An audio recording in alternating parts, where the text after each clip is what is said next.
একটা মানুষ দুনিয়ার সব কিছু পাইল, দুনিয়ার টাকা পয়সা, দুনিয়ার ধনদৌলত, দুনিয়ার গাড়ি বাড়ি আর যা কিছু আছে সব কিছু পাইল, অভাব নাই, কোনো কিছু ত্রুটি নাই, সব পাইল, কিন্তু দিন পাইল না। দুনিয়ার সব কিছু পাইল কিন্তু আল্লাহ চিনে না। দুনিয়ার সব কিছু পাইল কিন্তু নবীকে চিনে না, আখিরাত চিনে না, পরকালের জিন্দেগি বলতে সে কিছু বুঝে না। এই ব্যক্তি দুনিয়ার সব কিছু পাইল, সে কিচ্ছু পায় না, কিচ্ছু পায় না।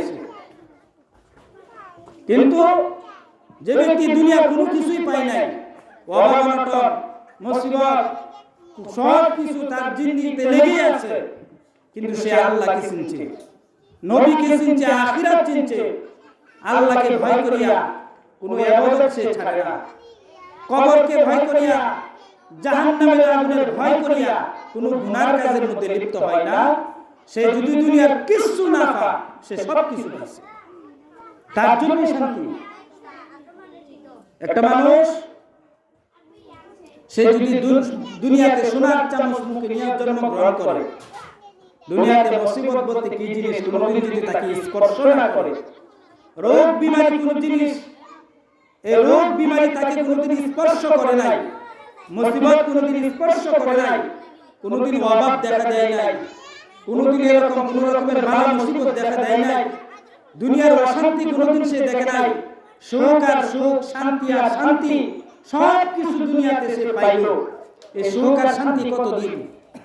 এই দুনিয়ার টাকা পয়সা কতদিন? এই দুনিয়ার দালান কোঠা, এই দুনিয়ার গাড়ি বাড়ি, এই দুনিয়ার আমোদ ফুর্তি, এটা কতদিন?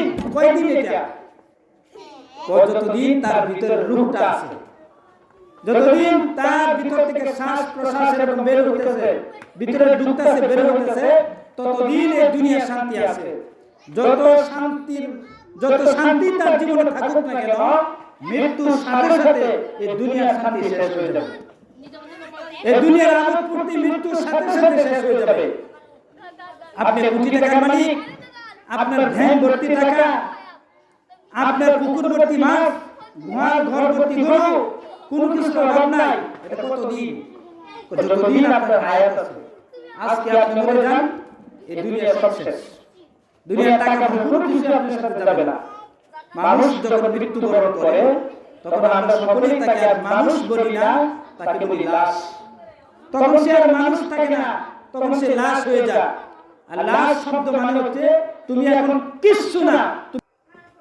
কিছুক্ষণ আগে সে সম্পত্তির মালিক ছিল, কিছুক্ষণ আগে একটা বাড়ির মালিক ছিল, একটা কারখানার মালিক ছিল, একটা মিল ফ্যাক্টরির মালিক ছিল, অনেক টাকার মালিক ছিল, একটা ব্যাংকের অ্যাকাউন্টের নামে তার মালিক ছিল, কিন্তু মৃত্যুর সাথে সাথে সব শেষ, কিছু নাই। একটা লোক দুনিয়াতে কষ্ট করে, যত কষ্টই করুক, মনে করেন অনেক সময় শীতকালে দেখা যায় রেল লাইনের পাশে অনেক লোক শুয়ে থাকে, যার বাড়ি নাই, ঘর বাড়ি বলতে কোনো কিছু নাই। এই শীত থেকে বাঁচার জন্য ভালো একটা বস্ত্র, একটা পোশাক তার নাই, কষ্টের পর কষ্ট, চুল এলোমেলো, তার নাক দিয়ে ময়লা পড়তেছে, তার চোখ দিয়ে ময়লা পড়তেছে, শরীর থেকে দুর্গন্ধ আসে। কারো কাছে যদি খাবারের জন্য 5টা টাকা চা, একটু হাত বাড়া, মানুষ তাকে থুতু দেয়, ঘৃণা করে, কোনো টাকা পয়সা দেয় না। প্রতিদিন রেল লাইনের পাশে পড়ে থাকে, রাস্তার পাশে পড়ে থাকে, কারখানার সামনে, দোকানপাট মার্কেটের সামনে এরকম পড়ে থাকে, রাতের পর রাত রাস্তার উপরে ঘুমা। এই যে লোকটা কষ্ট করতেছে, টাকা নাই, বাড়ি নাই, ঘর নাই, পরিবার বলতে কিছু নাই, আত্মীয় স্বজন বলতে কিছু নাই, সাহায্যকারী বলতে কিছু নাই, দিনের পর কষ্টের পর কষ্ট করতেছে। সকালে খাইলে দুপুরে খাইতে পারে না, দুপুরে খাইলে রাত্রের খাবারের ব্যবস্থা নাই, রাত্রে খাইলে আবার সকালের খাবারের ব্যবস্থা নাই। এই যে লোকটা কষ্টের পর কষ্ট করতেছে, এটা কতদিন? মৃত্যু পর্যন্ত। মৃত্যুর সাথে সাথে দুনিয়ার এই কষ্ট শেষ, মৃত্যুর সাথে সাথে তার অবমরণ শেষ, মৃত্যুর সাথে সাথে তার দুনিয়া, এই যে রাস্তার পাশে শুয়ে থাকা, এই কষ্ট শেষ। এখন এক নতুন জিন্দেগি শুরু।